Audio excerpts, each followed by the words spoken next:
the meeting here starting now, so you might get a notification. But welcome.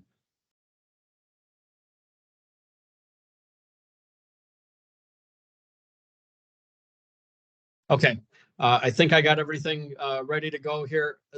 Teams is always new for me. Zoom was kind of what we did all throughout the pandemic, and school moved to Teams. It looks great. It operates a lot the same, but a few things that are a little bit quirky for me as I start some meetings. So I want to make sure that I'm not screwing anything up. So here we are, Winter Sports Parent Meeting. As I said in the email today, I promise to be just as brief as I can be.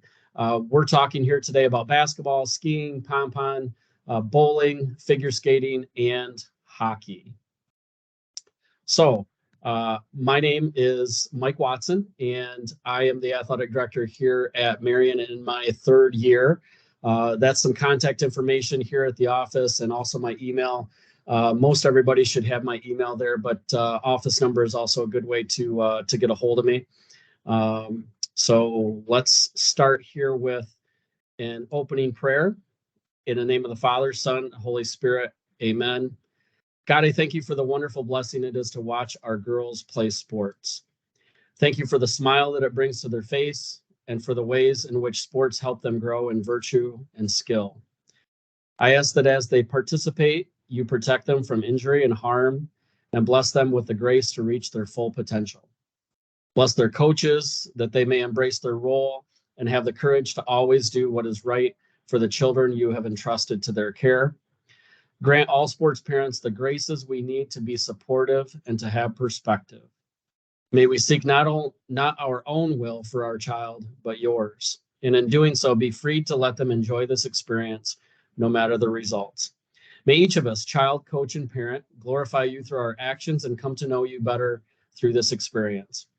We ask this through Christ our Lord. Amen. In the name of the Father, Son, Holy Spirit. Amen. That prayer that we just that I just recited is from the Play Like a Champion Today catalog of prayers. We'll talk a little bit more about the Play Like a Champion Today initiative just in a few minutes. So on the left, I won't read all those things to you, but that's a bit of my background. The most important thing here for me to say at the outset of every one of our sports seasonal meetings is what my core mission is. I want to make sure that we're fostering the growth that you want to see in your child through athletics. That's my primary goal here as athletic director. We want to make sure that we serve the mission of the school through all that we do and be consistent with the standards of our institution here at Marian, and support our families to help students grow and to be productive adults. That's really the goal here, is to help them at the next stage of their life. For most of our girls, that's college and then a professional career and beyond with family and so forth. And I want to do those things with honesty, integrity, professionalism, and certainly empathy. Finally, the bottom one there is a saying that I say all the time, and I really believe in: trust is the currency of relationships. So I believe personally that positive communication and honesty begets good relationships, and through good relationships, trust is formed. So our meeting purpose today, as always, we talk about in everything that we do, the Marian mission. And we have to remember that we're a college preparatory institution. We're a Christian school, Catholic, and we're here for an excellent education. Now, education, as we know, is not only through the books, it's not only through the classroom, and it can be in a lot of different avenues. And athletics is the one that we're really focusing here, and the lessons that can be learned outside the classroom through athletics. We want to make sure that we're creating young women who understand how to balance their priorities, how to prioritize what they have going on in their life, to help them through the strong academic curriculum that we have, and how to be responsible not only now but in the future to themselves, to their families, and to others through being part of something that is bigger than they are. So I just spoke a little bit ago about the Play Like a Champion Today initiative. This is something that we've just started in the last in this school year. So on August 5th, we had a coaches seminar. We're hoping to have another coaches seminar for the ones that could not make it to that day. Mike Evoy, who's the associate director of the Catholic High School League, was our presenter. And as part of this series, not just here at Marian High School, but with the Catholic High School League, in mid-January, around January 19th, there's going to be on St. Sebastian's feast day. St. Sebastian is the patron of athletes. The Catholic League is going to hold a leadership summit, which we hope Marian girls will be a part of. And that leadership summit will be presented through the Play Like a Champion Today initiative. And as you can see here, one of the most important lessons and reminders through the Play Like a Champion Today initiative is the GROW acronym. So developing goals, fostering positive relationships, nurturing a sense of ownership through decision-making and responsibility, and winning the right way. So we often get caught up in America, especially with winning, and that certainly is important. That's the goal of why we play the games that we sponsor here at Marian. But having some perspective is absolutely crucial. We have 10 of these sections, so we're already at number 3, and 3 is communication. And there's at the beginning of every sports season, it's very important to talk about what a healthy communication pattern looks like in our athletic program. So this is very common, what you see here, especially if you're new to high school. If you're a freshman parent or your daughter's participating for the first time, this seems like a lot. But if you're a returning sports parent, this is kind of old hat. But what happens a lot of times is when emotions rise and people get caught up in the emotions of things, we lose our process a bit. And as I speak with our coaches, and our coaches will tell you from their own experience, process is the most important thing that we have through everything. That is the way that we foster continuous improvement. It's the way that we teach fortitude in our girls. And that parent-coach communication guide that you see here is a really important part of that. So there are some things that you should expect from our coaches. The coaches should be explaining to you what it is their philosophy is. And if that's unclear, please ask them. These are appropriate things to talk about with the coach. The expectations of the coach has for your child, as well as the entire team. That's a very important thing for the coach to deliver to you. For example, there's certain fitness fundamentals that every coach wants their team to abide by. There's certain attitudes and the way we present ourselves. Those are consistent.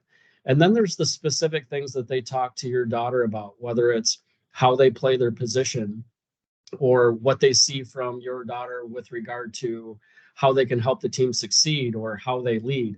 These are important factors that you should talk to your daughter about and make sure that you have a clear understanding of what the coach is expecting. Certainly some basic details that we all need to know, and we're going to talk about in our communication section some of the ways that you can find out the specifics on practices and games and all those things. But in general, we want to make sure that we're letting our daughters communicate those things when possible to you as the parents, and giving them responsibility and ownership. Shrugging your shoulders and saying, I don't know, when practice is not acceptable. All of our girls are old enough to know their own responsibilities and to be in charge of their responsibilities, so that they can give you as a parent enough time to help them accomplish their goals. Remember, the sport that they play is theirs and not yours. Number 4 there, team requirements, practices, special equipment that is necessary, costs that there may be outside of the norm, any out-of-season conditioning or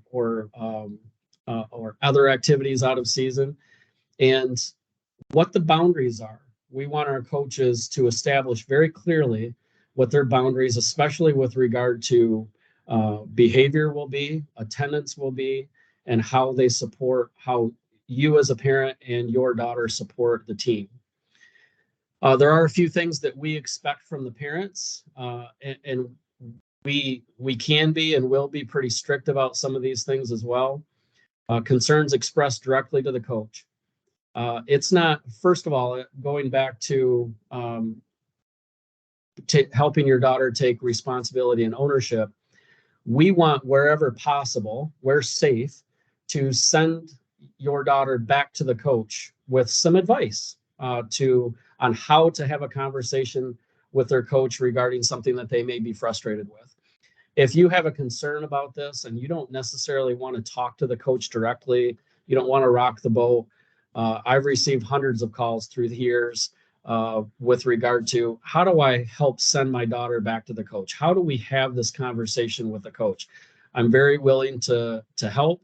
I won't have that conversation for your daughter. I won't have it for you. I won't represent and be the messenger for you, but I can help you gain some perspective on what coaches view as well. I'm here to help mediate that. Notification to the coach of any schedule conflicts well in advance. It's absolutely unacceptable if we have practices over a break period or over a weekend and a family says, oh yeah, we forgot to tell you we're going to be gone for a week. That should be expressed right now. And sometimes in some sports as a condition of making a team, if a student and multiple students are going to be gone or present for break periods, especially here in the winter season where we have multiple breaks in a very long season from, in some cases, end of October with figure skating and hockey, all the way to the third week of March with basketball. Finally, specific concerns with regard to the coach's philosophy and or expectations delivered directly to the coach. So don't wait until there's a problem. If you don't understand what the coach is talking about with their expectations, or those expectations are not communicated clearly, talk to the coach. They can help you understand exactly what they expect and what they want to see before there's a problem. Finally, appropriate concerns to discuss with the coach. This is following very closely. Treatment of your child, ways to help your child improve, and questions or concerns about your child's behavior. Certainly, our coaches, and I say this often, our coaches in many cases will spend more time with your daughters during their season than sometimes you will. And it's very probable that our kids will have conversations with their coaches that they wouldn't necessarily have with their families. Okay. Not to say that those are inappropriate conversations, but they're more willing to open up about some things. Our coaches will make sure to contact you if they see that there might be something just a little bit off. And very similarly, we're here to help you as parents. So if you suspect that your daughter might be off in some way, don't be embarrassed. Don't be shy. Contact your daughter's coach to say, hey, are you seeing anything that might be strange with my daughter? Or she brought this up to me. Can you tell me more about this? We have to be partners in helping your daughter be successful academically, socially, and in athletics. And finally, on this left-hand side, it's a much different conversation for your daughter to have with the coach to say, Coach, why don't I play? Versus what do I need to do to improve to play a larger role on the team? Those seem very similar. Maybe some might see that as semantics. They're really not. One has a spirit of improvement and the other has a spirit of entitlement. And we don't want our daughters to be entitled to play. We want them to earn the opportunity to play, especially as they progress through our levels, from a freshman team to a JV team to a varsity team.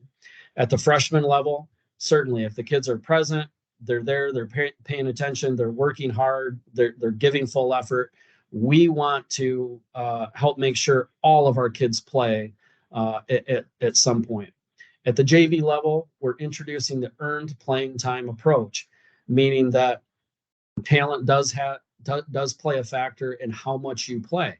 Certainly, we still want to give opportunities to developing players, emerging players to show what they can do so that they can determine if this is the right sport for them, if they have a talent in this sport, if they're still enjoying it. But we want to start to introduce the earned playing time concept to them.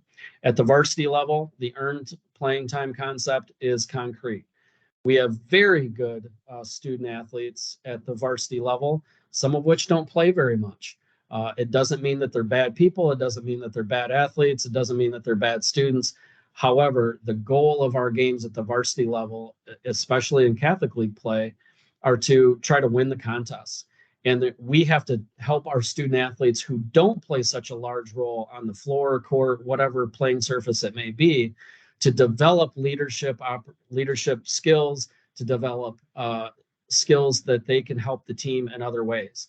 We have to do that with kids that play a lot, and we have to do that with kids that don't play so much. So that's kind of the progression that we have. On the right-hand side, you see issues not appropriate to discuss with the coach. And these are no-goes. Playing time, as I mentioned before, our coaches are hired to be the administrators of the playing time, and they decide who plays and why. Sometimes we can avoid some conflicts if you have a deeper conversation with your daughter, whether it be about attendance, whether it be about being on time, what's happening in practice. Sometimes you hear, one side of that story, and that's okay. So if you have a concern about that, certainly let's coach your daughter on how to encounter that conflict with the coach. And if you still have concerns, there's ways that you can discuss this with the coach without questioning the playing time, especially when it comes to other student athletes versus your daughter, which we see here in number 4. And similarly, team strategy and play calling, that's what we hire the coaches for. That's what we put them in charge of the positions, in their positions. And all of our coaches are excellent, and some have enjoyed Hall of Fame careers and have achieved success at the highest level. If there is a problem, we want, again, for your daughter to encounter that conflict as fully as she can in a safe environment. If there's still questions that you have, contact the coach. Make sure you give it enough time so that you're not dealing with an emotional situation. Our coaches will do the same. And if the coach can't be reached, reach out to me. I'll help proctor that meeting. I'll help support you in that process, and especially your daughter. And it's crucial. And this doesn't happen. This happens very, very rarely, especially here at Marian. In emotional times directly after contests is never the time to have a critical conversation. Words are lost, they're misread, they're misconstrued, and it's just never a good time. So let's wait until the next day to start setting up that meeting so that we can get through some of the issues that we have. But what you'll find in this meeting a lot is that we're going to talk about some things that can take away some of those stresses from you so that you can be more informed, your daughter can have a more successful experience, and our coaches can be left to coaching. Some basic eligibility rules, and I'll go through this pretty quickly. Current eligibility, the base eligibility rule through the Michigan High School Athletic Association is that the students are currently passing and have passed 66% plus of their courses in the previous semester and in the current semester. That's a pretty low standard, especially here at Marian, where I think that our average GPA is well above 3.5 for all of our student athletes. So what we do here is we have a little bit different approach. We want to make sure that the students are passing all of their classes at all times, and we give them a good amount of time within each quarter to develop a passing grade. Sometimes you might not be graded on something for the first couple weeks of the term, but we want to make sure they're passing all their classes, that they have at least a 2.0 GPA in every quarterly grade check, and our counseling office does the grade checks. And if there are issues, that we develop an intervention plan. And the only way that we really have had an experience of denying eligibility for student athletes is if they're not complying with any sort of intervention plan. We know that some classes are really hard. They're really challenging, and the kids are struggling with some of those classes. That's okay. We value effort and we value attention to those details. And so long as they're working towards their intervention plan, quite honestly, I haven't had an ineligible athlete here for that in the last few years. Now we have made eligibility decisions for students who aren't attending to their business. They're not serving detentions for behavior. They're not complying with behavior contracts that they may have in the school. These are fairly unique situations, but we have denied eligibility for students. We have to remember here, and we'll see at the end, that privilege, participation is a privilege and certainly not a right. We want this to be a valuable experience for the students and not a distraction to their academic or behavioral goals. Attendance, this is really kind of one of the big ones every sports season. We want the girls to be here for 4 periods of the day. So if the girls are getting here, they're late to school, or they're not otherwise at something that would be excused, like a family funeral or a school outing, we want them here for 4 periods of the day. So if they're getting here during homeroom, or at the beginning of first lunch, and they're competing that day, or really even practicing that day, if they're competing that day, quite often I have a conversation with those kids and we make a determination. And we have made students ineligible for competition on days in which they're not here for 4 of those class periods. And those 4 class periods hold true whether we're on a Wednesday and we're early release, or we have a noon schedule or a special schedule. Typically, we always have 7 periods in the day, although they may be shortened. So we want to see that all the time. If you have questions about that, please contact me. We've also encountered in the past, again, very rarely, chronic absences or late tardies following contests. We don't want to see that. So if we see that there's tardies following contests, or that certain classes are being missed, that the student may be struggling in, we're going to have conversations with regard to athletic eligibility. Transfer eligibility. If a student comes here from another school, starting several years ago, the rule is that if they don't qualify for one of 15 pretty rare exceptions, that student is ineligible for the sports they previously played at the school. So if they were a skier at the previous school and they transferred here, didn't qualify for one of the exceptions, then they would be ineligible for ski for the season, but eligible for all other sports. That's a conversation that we have specifically with those transfers. But one thing that I find important, and that as parents you might be able to help us, that we find with, especially through open house or through some of our parent engagement events, is that a lot of families will say, well, we're going to maybe try public school for a year, and if that doesn't work out, then we'll just come to Marian and we'll play sports then.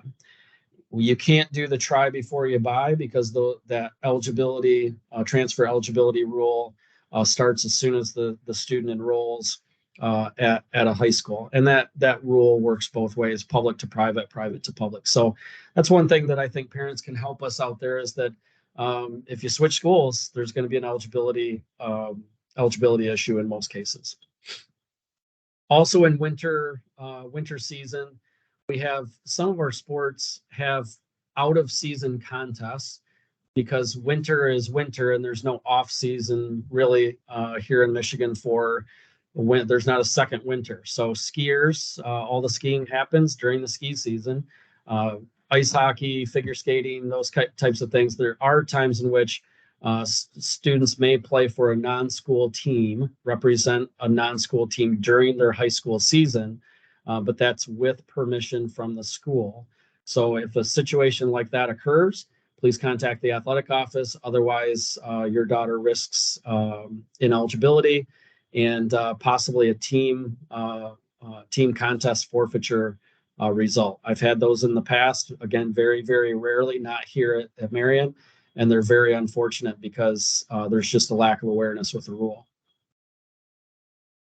Talk a little bit about conduct standards.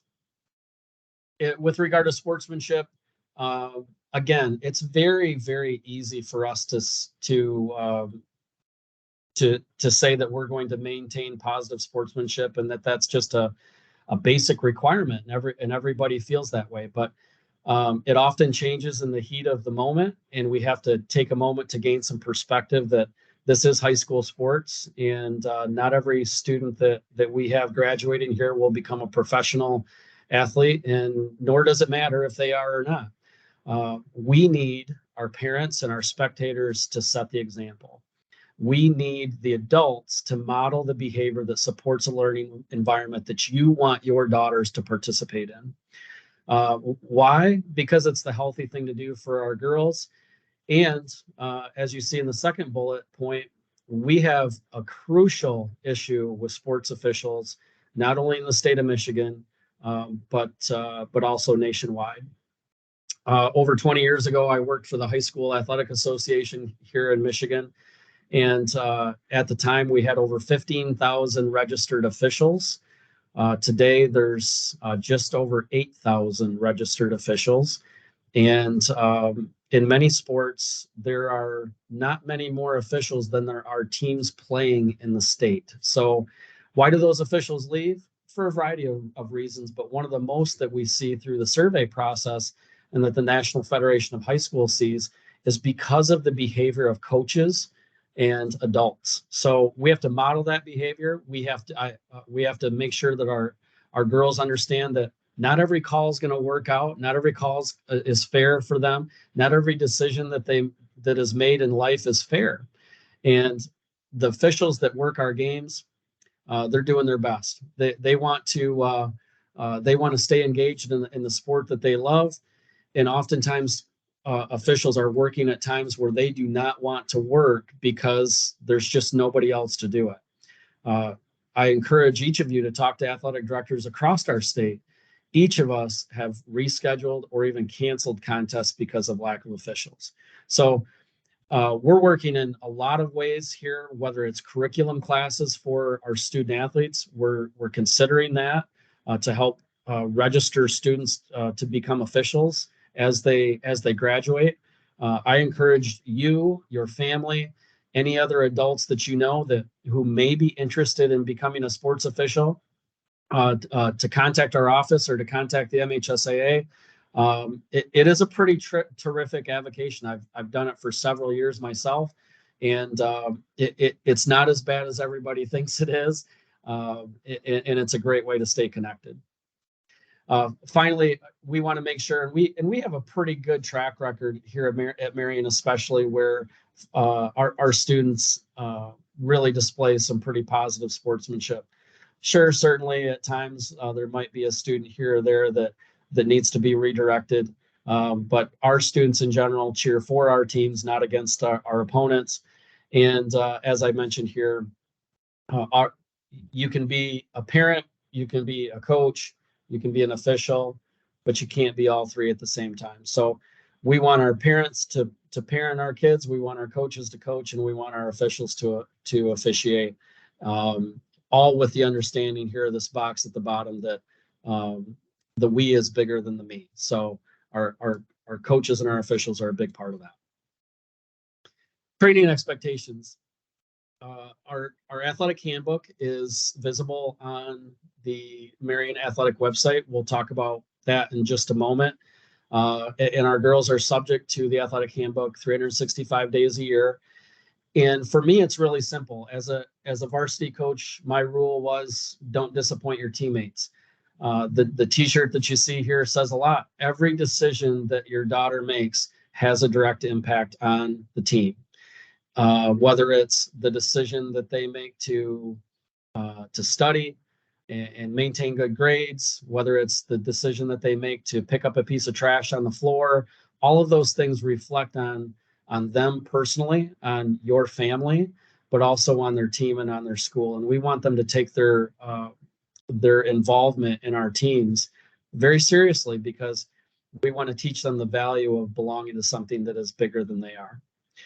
So what could that mean other than what I just mentioned? Substances, and social media has become the biggest one. So when we say paying attention to the decisions that you make, based on what you say, what you do, and what you don't do, these are all very important things to have conversations with your daughter about. So when we talk about social media, for example, the things that you don't do, if you see one of your teammates that sent a bad, a bad snap or a bad Insta message or posted something inappropriate, when you do nothing, you damage your team. When you do nothing, you damage the relationships.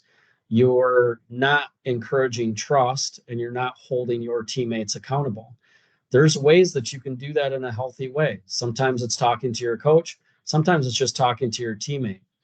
When you help do that and expect the same behavior from your teammates, that's where bonds form that last for our girls for a lifetime in many cases. So holding each other accountable to those standards is very important and is a conversation that I urge you have with your daughters. Very similarly, as I said previously, we're partners here to reinforce the values that you have in your own family to make our young women stronger. Those values inform our decisions. So what are some of those values? Selflessness. We want to make sure that our girls are putting things in the bucket in the right order, that their faith is put in first and foremost, that they're taking care of their faith needs first, that they're taking care of their family second. That's a very important. Family's more important than everything other than faith. And that third, they're taking care of others, that they're concerned with the needs of their teammates and the needs of their team before they're concerned with the needs of themselves. And that's a very easy one to lose, especially when things aren't always going your way or the team might have lost a game here or there. It's not always easy, but it is a conversation that we hope you as parents have with them to help gain some perspective for your daughters when times aren't going so well. Always our girls should be asking, what merit do I bring to the team? What can I do for the team today? Sometimes it's just bringing a positive attitude. Sometimes it's bringing the best effort that you have today. So whatever, if you're not feeling 100%, give 100% of what you have each and every day. And that attitude can never be a bad thing in the classroom with regard to relationships, and of course, in the athletic venue as well. We don't have winning as a value, but we have constant improvement and effort as values in our athletic program. And those are things that we can control. They're things that require no talent for our girls to exhibit. And those are the things that we want them to hold each other accountable for. With regard to toughness, mental toughness is, as we define it, is the ability to focus on what's important right now. Not what was important yesterday or what happened in a game yesterday or what's going to happen tomorrow or what's even going to happen after practice. We want our practice time and our time together with our team to be a sanctuary, to be a time in which we care about each other and care how well we're progressing as a group and as a team. And I want to talk a little bit about leadership. We'll talk a little bit about that in just a few minutes. But leadership is the ability simply to make others around you better and more productive.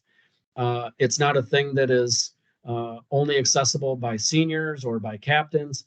It's accessible by everybody. So what can our girls do today to make others around them better and more productive? That's what we ask our girls to do with regard to leadership on a daily basis. All right, let's talk some nuts and bolts. Resources. One of the primary resources in everything that we talk about is linked from this site, marianmustangs.com. We believe this athletic website to be one of the finest in the state, maybe one of the best in the Midwest or the country. Very comprehensive. We're always working on it.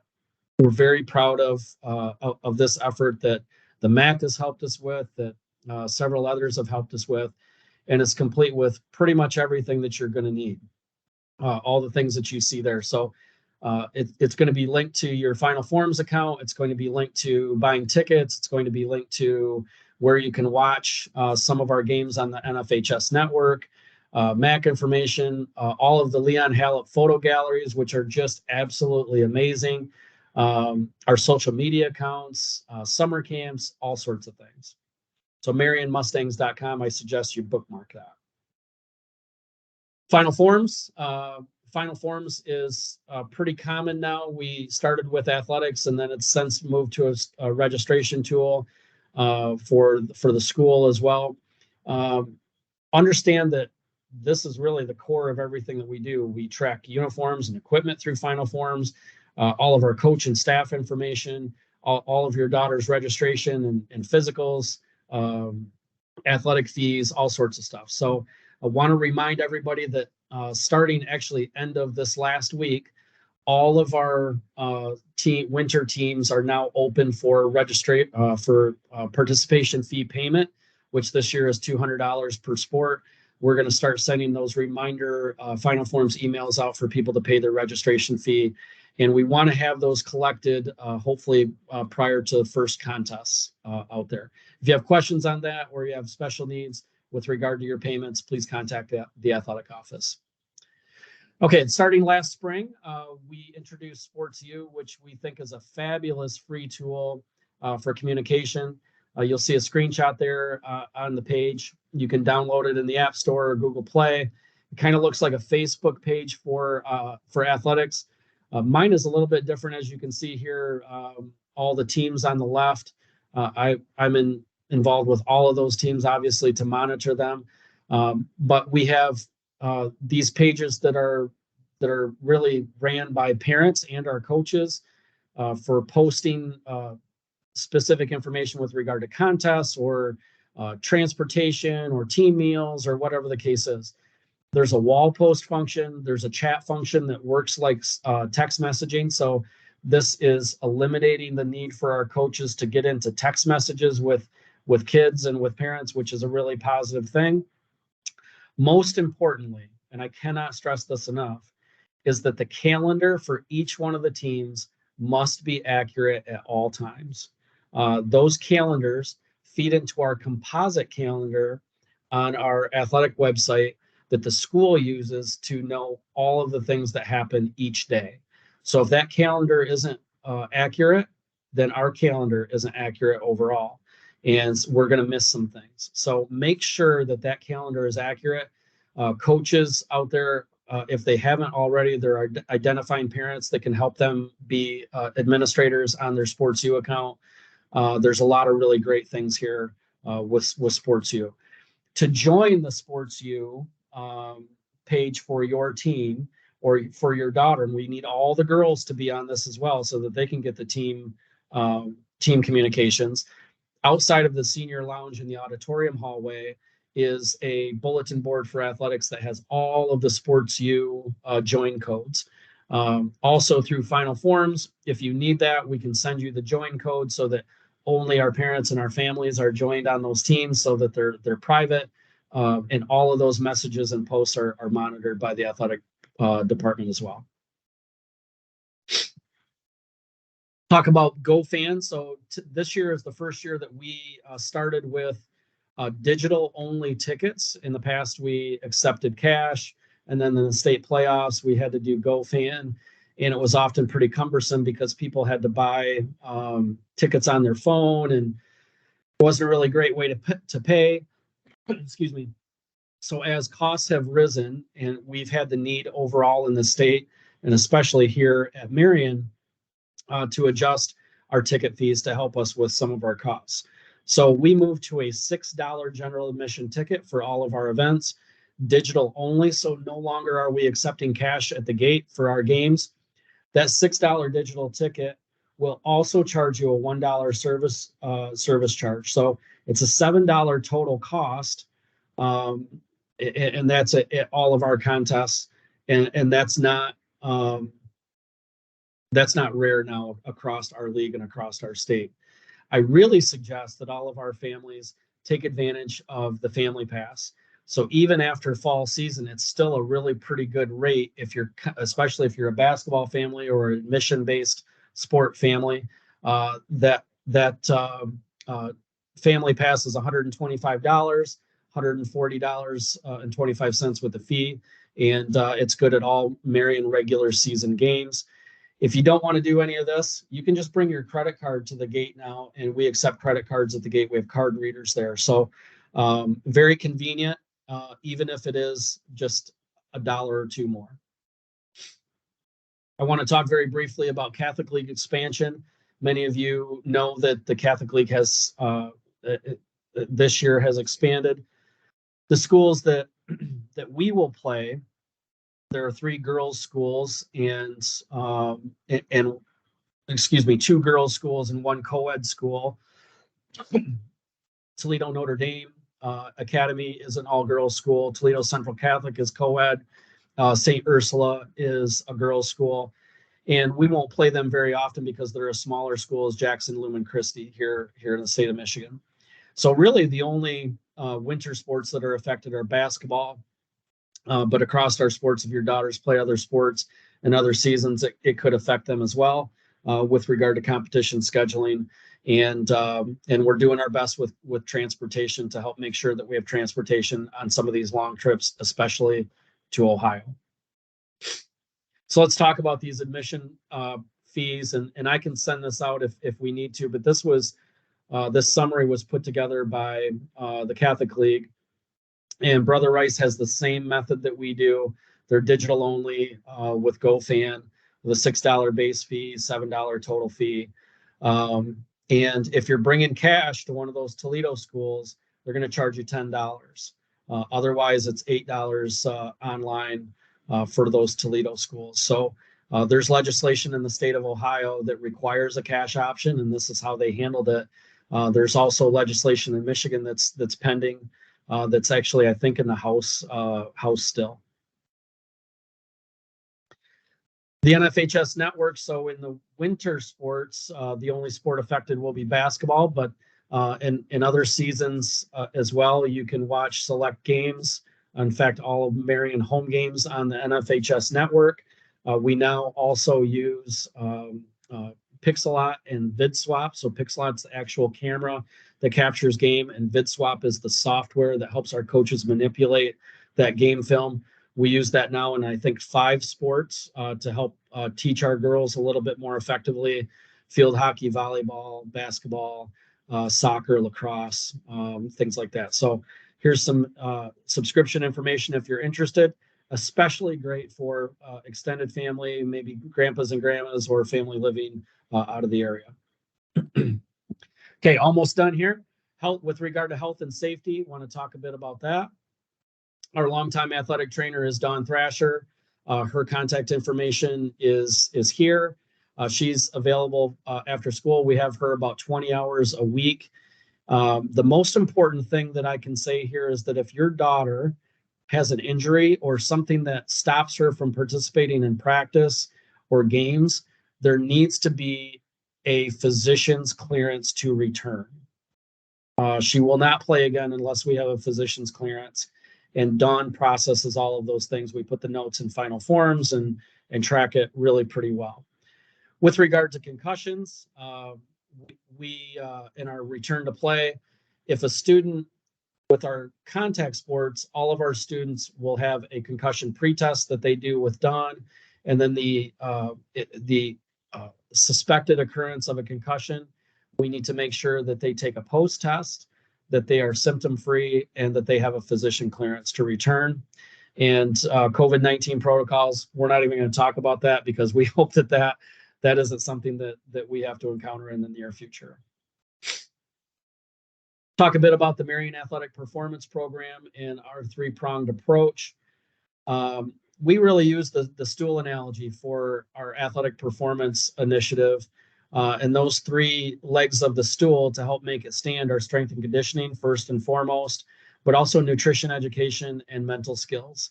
So without, as you can see here, without one of the legs of the stool falls over. So we feel like all these 3 things are important for a holistic approach to athletic performance for our girls.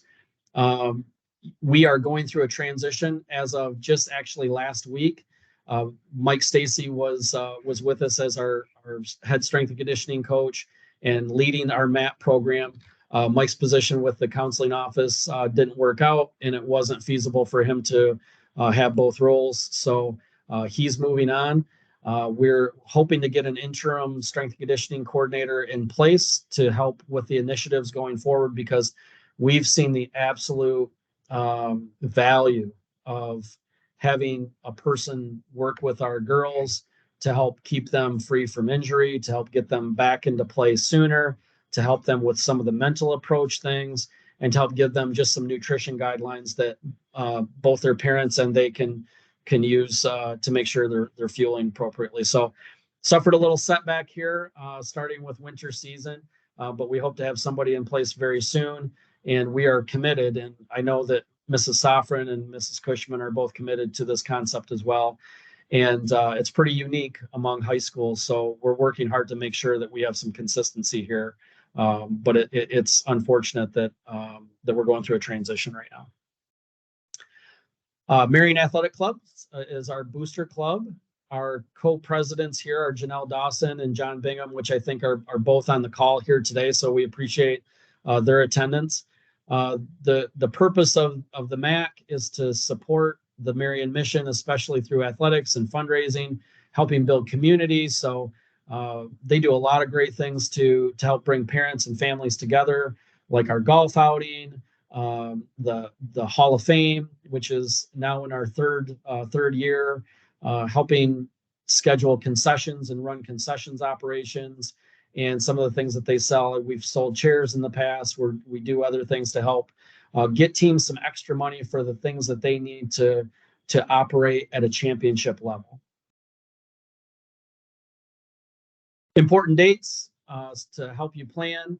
And again, a lot of these things will be in our composite calendar and in your Sports U calendar. Father Dudek at St. Regis has been gracious. We had a fall sports mass earlier this year. Our winter sports mass will be Sunday, December 10th with Brother Rice at St. Regis at 10 a.m. I think this is a fantastic way for us to come together as communities of faith to celebrate athletics and our girls and boys' involvement in athletics on both campuses. Thursday, December 14th will be winter team pictures here at Marian. And remember, team pictures are in two parts. So Visual Sports Network, or VSN, that's the company that you'll buy pictures from that will take team pictures and individual pictures. We also have here on campus Leon Hallop, who volunteers his time to take headshots of our girls and to take action shots at various sporting events throughout the school year. Those headshots are used at MarianMustangs.com in our roster, so that there's photo rosters, and our galleries are posted by Leon throughout the year. So if you're looking for senior pictures for those families out there that are still yet to schedule senior pictures, Leon Hallop does a tremendous job with senior pictures, and you can see his work all the time on our website. Christmas break and all of our breaks.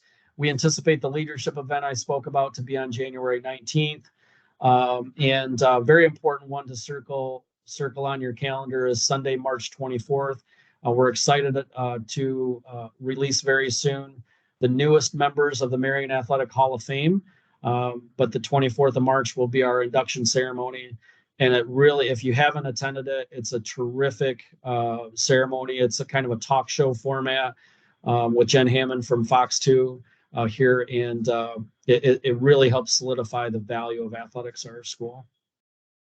With that, we're just at about an hour right now, an hour and 2 minutes from my clock.